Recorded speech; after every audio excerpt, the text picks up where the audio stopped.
Hi everyone, welcome to your channel Agri Clarity and Clarity for sure. So today we are going to do one of the most requested series of students from the behalf of IBPS AFO mains aspirants.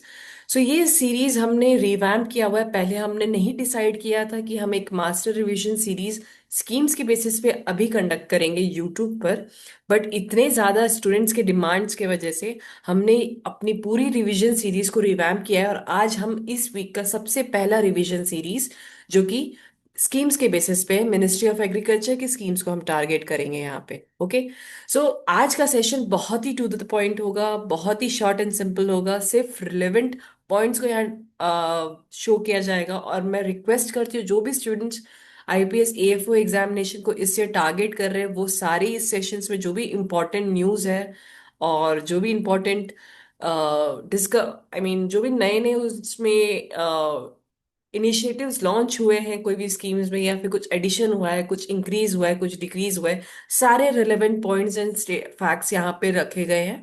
तो आप सारे points को note down करिए and I hope ये session आपके लिए बहुत fruitful होगा। इस सेशन के लास्ट में आपको एक प्रैक्टिस क्वेश्चंस का सेट भी मिलेगा ताकि आप अपने आप को एसेस कर सके कि आपने आज का सेशन कितने अच्छी तरीके से समझा। ओके, सो पहला हम स्कीम देखते हैं जो आज हमारे सेशन में हम तीन सेशन आज के सेशन में हम तीन स्कीम्स को कवर करेंगे। ये रिवीजन सीरीज जो है वो तीन पार्ट में होगी, पर्टिकुलरली मिनिस्ट्री ऑफ एग्रीकल्चर, क्योंकि वो बहुत इंपॉर्टेंट होती है हमारे आईपीएस एएफओ एग्जामिनेशन के पॉइंट ऑफ व्यू से। तो आज हम कवर कर रहे हैं ई नैम, जो कि हमारा होता है नेशनल एग्रीकल्चर मार्केट। ओके, हम इसको क्यों कवर कर रहे हैं? हम सारे यहाँ पे जो भी स्कीम्स लाए हैं इन स्कीम्स को मैं आपको बताना चाहती हूँ कि हम इन्हीं स्कीम्स को क्यों सिलेक्ट किया है, बिकॉज इन स्कीम्स के रेलेवेंस अभी रीसेंट न्यूज में देखे गए हैं, इसीलिए हमने इन स्कीम्स को कवर किया है। That means these news are very important from the recent current affairs also. So we have tried to curate all the schemes in today's session which are somehow came in the current affairs. Okay, so let's see what is the news of enam. Okay, so recently there was an expansion of commodities under the enam platform. The tradable parameters for 10 new commodities were added, and making the commodities which were included in enam from 2021 to 2031. Okay, 231. Okay, so all the 10 commodities I have included here, you can just have a glance over it. Okay, and how these all parameters or these all commodities are added. They are added to boost the agricultural trade, to enhance the transparency and support the FPOs in marketing and value added products.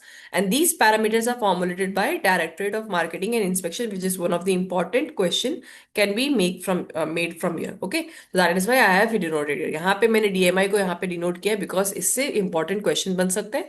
और यहाँ पे हमने देखा कि recently पता चला है हमें कि 10 न्यू कम्युनिटीज ऐड हुए, जिसकी वजह से जो हमारी टोटल कम्युनिटीज है जो ई नैम पे रजिस्टर्ड है वो 221 से 231 हो चुकी है। Okay, so that is why this scheme is very important. Let's see all the details about this scheme. Okay, so this scheme was launched in the year 2016. The aim behind this scheme launching, or we can say the aim behind this launch of this scheme, sorry, is that to create a unified national agriculture marketplace. एक unified national agricultural marketplace बन सके जहां पे हम सारे farmers को एक ऐसी प्रोविजंस या ऐसे फैसिलिटीज दे ताकि वो विथ मिनिमम कॉस्ट सारे ट्रेडिंग अपने कमोडिटीज का कर सके। ओके, सो इनकी जो इम्प्लीमेंटिंग एजेंसी होती है वो होती है small farmers agri business consortium, जिसको एसएफएसी बोलते हैं। एंड इनका जो स्ट्रैटेजिक पार्टनर होता है वो होता है एनएफसीएल, जिसको हम कहते हैं Nagarjuna fertilizer chemicals and limited. Okay, so अब इसमें हम देखते हैं, अब हमको पता चल गया इम्प्लीमेंटिंग एजेंसीज कौन है, स्ट्रैटेजिक पार्टनर कौन है। अब इन दोनों को जो भी इनमें पार्टनर्स है, इनकी जो भी एजेंसी, इनको असिस्टेंस या सपोर्ट किस तरीके से दिया जाता है ताकि ये इनाम को कंडक्ट कर सके। ओके, सो अगर हम देखें तो 75 लाख पर मंडी दी जाती है फॉर इंफ्रास्ट्रक्चर डेवलपमेंट के लिए। ओके, 30 लाख दी जाती है मंडीज को, कंप्यूटर, इंटरनेट, जो भी इक्विपमेंट बेस्ड जो भी चीजें होते हैं उनके असिस्टेंस के लिए। ओके। 40 लाख दी जाती है ताकि आप सॉर्टिंग, ग्रेडिंग, पैकेजिंग, कंपोस्टिंग, इन सारी चीजों से रिलेटेड जो भी मशीनरीज हो गई उनको परचेज करने के लिए। ओके। देन 5 लाख दिया जाता है एक बायो कंपोस्टिंग यूनिट फॉर्म करने के लिए नियर अबाउट जो भी मार्केट प्लेस है उसके आसपास। ठीक है। तो कुल मिला के ये सारे असिस्टेंस दी जाती है एक मार्केट प्लेस को, ताकि वो एक प्रॉपर इनैम के अंडर रजिस्टर्ड हो जाए और सारी जो भी इनैम की फैसिलिटीज है उनकी बेनिफिट्स को उठा सके। ओके। सो लेट्स सी क्या क्या स्पेशल फीचर्स होते हैं इनैम के लिए। ओके। तो अगर हम देखें, सबसे पहला फीचर है कि लिबरल लाइसेंसिंग ऑफ ट्रेडर्स होना चाहिए, मतलब कि उनको उनके पास लाइसेंस होगा तो उनको कोई नीड नहीं है कि वो फिजिकल शॉप हो उनके पास, वो बिना उन लाइसेंस के बेसिस पे ही वो ट्रेडिंग कर सकते हैं। Okay. Then single point levy of market fee, मतलब कि एक ही बार उनसे मार्केट फीस लिया जाता है जब भी वो इनैम के लिए रजिस्टर्ड होते हैं। Okay. Soil testing labs near the mandis रखी जाती हैं। सॉइल, ये भी एक नया प्रोविजन है कि मंडीज के आसपास सॉइल टेस्टिंग भी होनी चाहिए। वो भी प्रोविजन होता है क्योंकि कोई कोई फार्मर्स को जरूरत पड़ सकती है अपने सॉइल की टेस्टिंग कराने की, ताकि वो अपने प्रोड्यूस को इंक्रीज कर सके। ओके।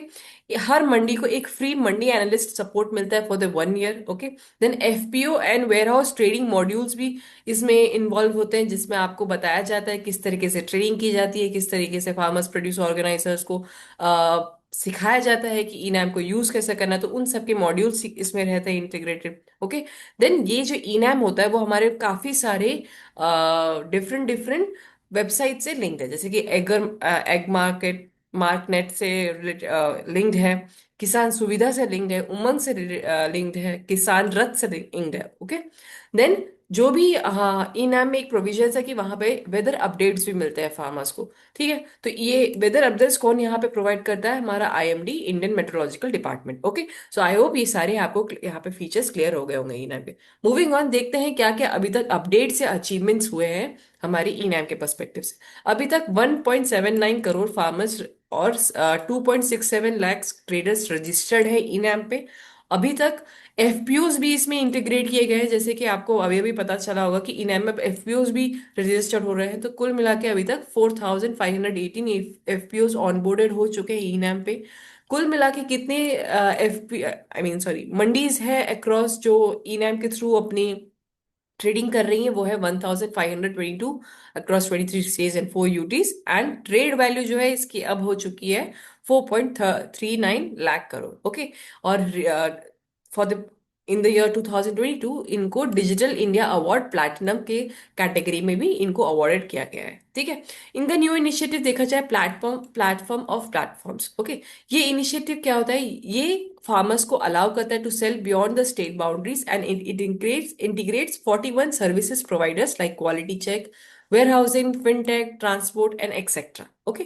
तो ये प्लेटफॉर्म के थ्रू कोई भी स्टेट का फार्मर अपने प्रोड्यूस को ट्रेड कर सकता है इनैम में। ठीक है। तो वहां पे एक इनिशिएटिव होता है जहाँ पे, जिसको हम कहते हैं प्लेटफॉर्म ऑफ प्लेटफॉर्म्स, जो फार्मर के लिए बहुत इंपॉर्टेंट है to trade beyond its state boundaries. Okay. अब इसके एक इनाम की ऐप के फीचर्स भी होते हैं। मोस्टली जो क्वेश्चंस गवर्नमेंट एग्जाम्स में आते हैं, वो अगर किसी का स्पेशल कोई मोबाइल ऐप लॉन्च हुआ है तो उनसे तो फॉर श्योर है कि क्वेश्चंस आते ही आते हैं। सो लेट्स सी जो इनाम के ऐप है उनकी क्या फीचर्स है। So it is available in 12 languages. सारे तरह के पेमेंट्स इसमें, I mean payment features accessible है इसमें। It has a feature of GPS based Mandi locator also. Then you can have a shopping cart facility in those apps. Okay. Then you can get electronic warehouse receipts on that apps also. Then FPO and farm gate modules can be accessible from that app, and grievance redressal is also done through those apps. Okay. So that is why ये app बहुत important हो जाता है examination point of view से। तो यहाँ पे हमने सारे के सारे इंपॉर्टेंट पॉइंट्स इन ऐप के कवर कर लिए। अब चलते हैं हम नेक्स्ट स्कीम में, जो कि हमारी स्कीम है soil health card scheme. Okay. So हम देखते हैं इसमें क्या न्यू है, क्यों ये इंपॉर्टेंट हो गया रिसेंटली। अगर हम इनकी कुछ स्टैटिस्टिक्स देखें तो अगर जानना चाहे तो देख सकते हैं कि अभी तक सॉइल हेल्थ कार्ड जो जनरेट हुए हैं अराउंड 24.74 हुए हैं, जो कि डिस्ट्रीब्यूट हो चुके हैं फार्मर्स को नेशन वाइड। ओके, अभी तक कितने सैंपल्स और टेस्ट कलेक्ट हुए? Around 24 crore samples process through network of 1423 soil testing laboratories and including mobile labs and static labs and KVK labs. मतलब कि इससे पता चल रहा है आपको कि जो सॉइल टेस्टिंग होते हैं वो generally mobile labs, static labs and KVK labs के थ्रू हो सकते हैं। ठीक है, इस तरीके से आपको न्यूज में से भी अपने एग्जामिनेशन पॉइंट ऑफ व्यू के लिए जो भी इंपॉर्टेंट जिस्ट है उसको निकालना होता है। ओके, देन कवरेज की बात की जाए, it is issue to nearly all farm holdings. Target है 14+ करोड़ फार्मर्स का, with recommendation leading to 8 to 10% increase in yields and 10% reduction in fertilizer use per as per the studies. Okay, so ये इसका motive है। Then budget allocation की बात की जाए, हर साल एनुअली 50 करोड़ अंडर दी राष्ट्रीय कृषि विकास योजना के अंडर एसएसजी को, आई मीन SHC एक्टिविटीज के लिए दिया जाता है, including the lab strengthening and the farm training. Important क्यों हो जाता है ये स्कीम? क्योंकि रिसेंटली इसी साल में 10th एनिवर्सरी सेलिब्रेट किया गया है सॉइल हेल्थ कार्ड स्कीम का, making a decade of the scheme. So additionally 4 की एग्रीकल्चर इनिशिएटिव्स भी इसके अंदर हाईलाइट किए गए, जिसमें है जो एसएसजी के रोल्स हैं in the fertiliser quality control and convergence with the कृषि सखीज। ओके, कृषि सखीज तो आप सबको पता होगा, बहुत इंपॉर्टेंट है, काफी ज्यादा गवर्नमेंट इस पर फोकस कर रही है। तो इस वजह से अगर एसएसजी को इंटीग्रेट किया जा रहा है इस कृषि सखीज के साथ, तो इसका मतलब ये हो जाता है कि हमारा जो सॉइल हेल्थ कार्ड स्कीम है, एसएसजी है, SHC है, वो बहुत इंपॉर्टेंट हो जाता है for the examination point of view. Okay, so over 1 crore new cards were issued in the ongoing cycle and emphasis on micro nutrient focus amid climate challenges is also going on. Okay, so ये news है जिसके वजह से हमारा ये scheme important हो जाता है। अब चलिए हम देखते हैं इसके इंपॉर्टेंट जो भी एग्जामिनेशन पॉइंट ऑफ व्यू से जो भी फीचर्स है स्कीम्स के वो देखते हैं। Okay, so this scheme was launch in the year 2015 in the February month at Suratgarh, Rajasthan. Declare in the this year, or we can say 2015 year, was declared as an international year of soils. Okay, so ये भी बहुत important हो जाता है examination point से। Then tagline इसकी क्या है? स्वस्थ धरा खेत हरा, और we can say healthy earth green farm. Okay, the aim behind the scheme is to provide farmers with soil nutrient status and fertilizer recommendation for the improved soil health and crop productivity. The implementing agency is very easy, Department of Agriculture. Okay, then let's see what the card content holds. So generally there are 12 parameters included in the card. Okay, for first is macro parameter, macronutrients parameters, then secondary nutrient parameter, then micronutrients, and also it includes physical properties of the soil like pH, electrical conductivity, organic carbon content. Okay, and the cycle of this card, or we can say how many years these cards are issued. The cards are issued once every 3 years for all the landholds. There is no boundary कि आप marginal farmer है, small है, large है, सारे land holding farmers को ये दिया जाता है। Okay, let's move the next features. Sample collection की कैसे किया जाता है, ये सबसे इंपॉर्टेंट है, क्योंकि सॉइल हेल्थ कार्ड का तो फीचर आपको कंटेंट, कार्ड में कंटेंट क्या है ये पता चल गया, लेकिन उसके बाद कार्ड के बाद जो मेन चीज है सॉइल, सॉइल का सैंपल कलेक्शन कैसे होता है ये बहुत इंपॉर्टेंट हो जाता है। तो ग्रिड बेसिस पे देखा जाए कितने ग्रिड या कितने एरिया को कवर किया जाता है। जनरली इरिगेटेड एरिया की अगर बात की जा रही होगी इंडिया की, तो वहां पे 2.5 हेक्टर ग्रिड बेसिस पे सैंपल कलेक्ट किया जाता है, and in case of rainfed areas it is 10 Hector. Okay, depth होता है 15 to 20 सेंटीमीटर, जिसमें वी शेप का कट लगा के हम सॉइल का सैंपल निकालते हैं। टाइमिंग की बात की जाए कितने टाइम पे और for how many times the soil sample are taken, it is taken twice year after every season, like rabi and kharif दोनों में लिया जाता है जब कोई भी हमारे लैंड पे there is no standing crop. Okay, then इन सारे सैंपल कलेक्शन की रिस्पॉन्सिबिलिटी किसकी होती है? The samples are collected by state agri staff, या they can be outsource agencies who can take the collection, and agri और science college students may also assist और volunteer for this responsibility. Okay, then one of the most important question can be asked, or which I feel it is one of the most important part of the scheme, जो बहुत लोगों को पता कम होगा, it is that 1% of the all samples are cross check by the referral rams for the accuracy. इसका मतलब ये हुआ कि अगर आपने किसी प्लेस से 100% मान लीजिए आपने सॉइल सैंपल लिया है, तो उसका 1% रेफरल रैम में जाता है ताकि हम एक्यूरेसी को मेंटेन कर सके। चाहे वो केवीके ने लिया हो या फिर किसी स्टेट ऑर्गेनाइजेशन ने उसकी सैम्पलिंग की होगी और उसका एनालिसिस किया होगा, तो वो कितना एक्यूरेट है उसको मैच करने के लिए हम रेफरल रैप्स को भी देते हैं ताकि कोई भी एम्बिग्यूटी ना रहे उस सैंपल के एनालिसिस में। Okay, then let's see what is the funding और we what are the cost per sample. So earlier it was not 190 per sample and it is revised to 300 rupees per sample, and the soil testing labs के setup के लिए 5 लाख दिया जाता है, जिसमें से 75% जो है गवर्नमेंट और स्टेट दोनों बेयर करते हैं। Okay, and there is also, ये स्टडी मैंने बस आपके point of view, I mean for your just for your knowledge के लिए मैंने डाला है यहाँ पे।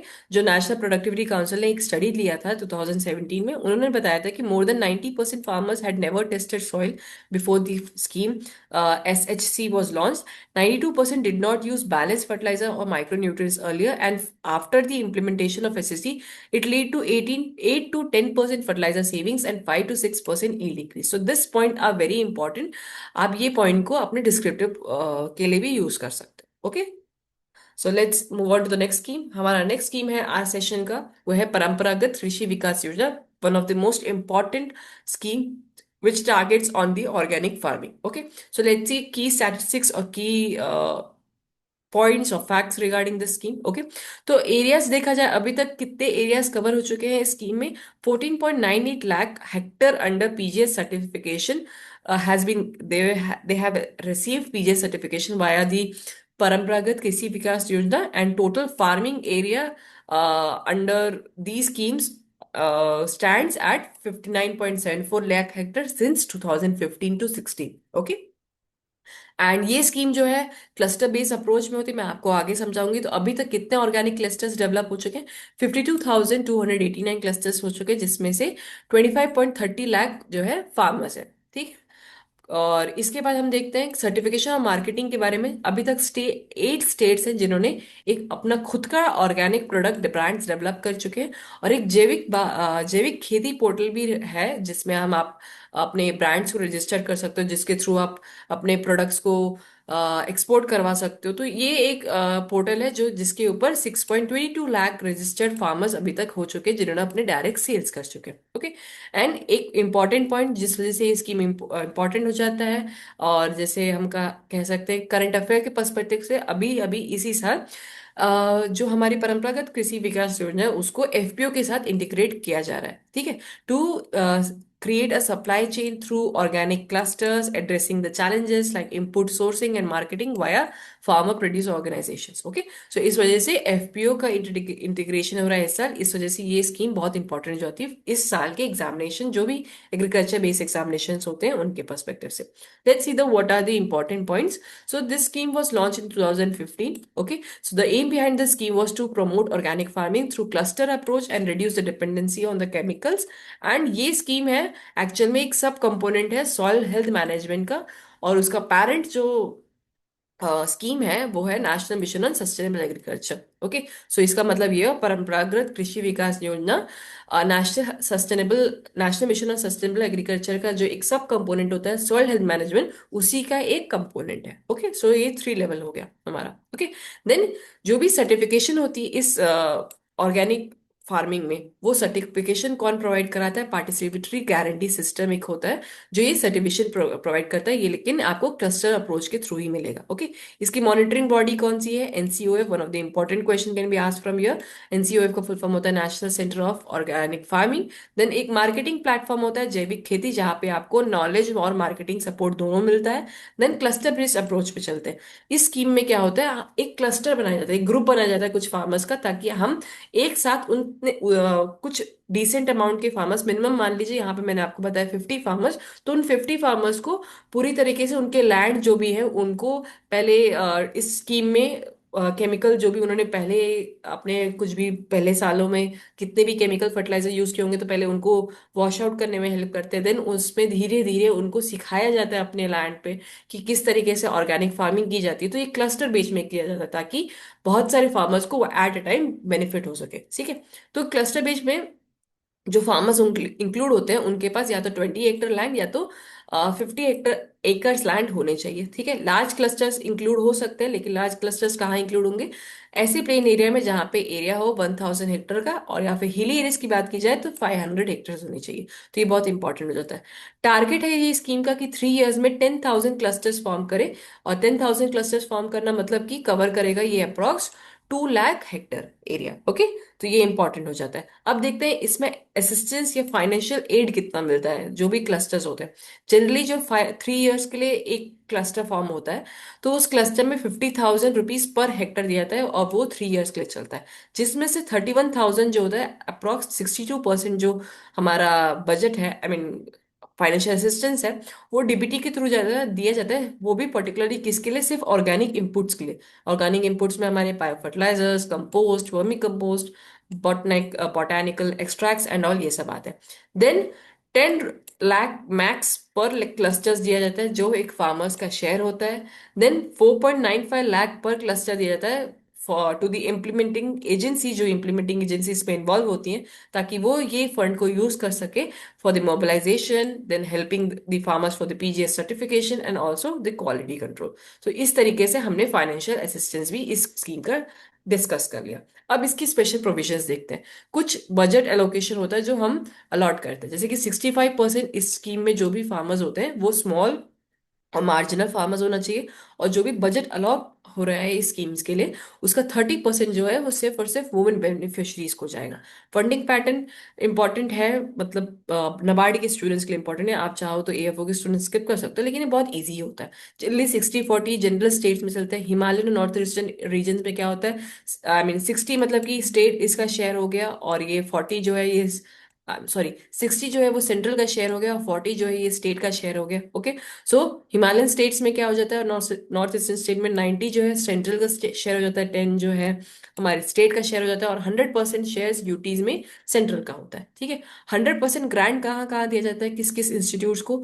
आईसीआर को, स्टेट एग्रीकल्चर यूनिवर्सिटीज को, सेंट्रल एग्रीकल्चर यूनिवर्सिटीज को, केबीकेस को, नेशनल सीड कॉर्पोरेशन को, एसएफसीज को जो हमने पढ़ा था, small farmer consortium, then FPO को, इन सबको 100% ग्रांट दिया जाता है। ठीक है, अदर ग्रांट्स में देखा जाए, रीजनल काउंसिल्स जो एस एनसीओएफ के होते हैं, उनको 90% असिस्टेंस मिलता है, लेकिन उनके प्रोजेक्ट्स जो होते हैं, अप्रॉक्स 10% का जो प्रोजेक्ट का कॉस्ट होता है वो कंट्रीब्यूट करना चाहिए, तभी उनको 90% का असिस्टेंस मिलता है। ठीक है, अब आते हैं इम्प्लीमेंटेशन में, जो सबसे इंपॉर्टेंट पॉइंट है इस स्कीम का। इसका इम्प्लीमेंटेशन कौन हैंडल करता है? Organic farming cell of the farm ministry of agriculture and national advisory committee इसको चेयर करती है। और नेशनल एडवाइजरी कमेटी इसमें रहती है, जो इसको चेयर करता है कौन? Joint secretary of INM, integrated nutrient management committee. ठीक है, which is apex body in policy making. Okay, so ये हो गया। और ऑब्जेक्टिव्स तो इसके बहुत जनरल से हैं। प्रमोट करना eco friendly low cost technologies, improve the soil fertility and climate resilience, encourage branding marketing of organic produce, involve youth and farmers and consumers and traders, then demonstrations in the villages to spread awareness regarding the organic farming। तो ये थे हमारे तीनों schemes. अब मैं यहाँ पे आपके लिए 3 क्वेश्चंस लाई हूँ प्रैक्टिस के लिए। आप ये सारे क्वेश्चंस को पॉज करके आंसर करिए, और इनके आंसर्स कमेंट में डालिएगा। ओके, सो आई होप आज का सेशन आपको बहुत हेल्पफुल हुआ होगा। जो भी आपके डाउट्स होंगे इस सेशन के related, please try to put that doubts in the comments below. If you feel any topic like you want us to make, please also let us know those topics in the comments below. And do check out our Agri-Clarity test series available on the Clarity for Sure courses. All the links regarding the test series are given in the description below. Description below. Okay. So thank you. Have a safe and sound. Be safe and sound, and good luck.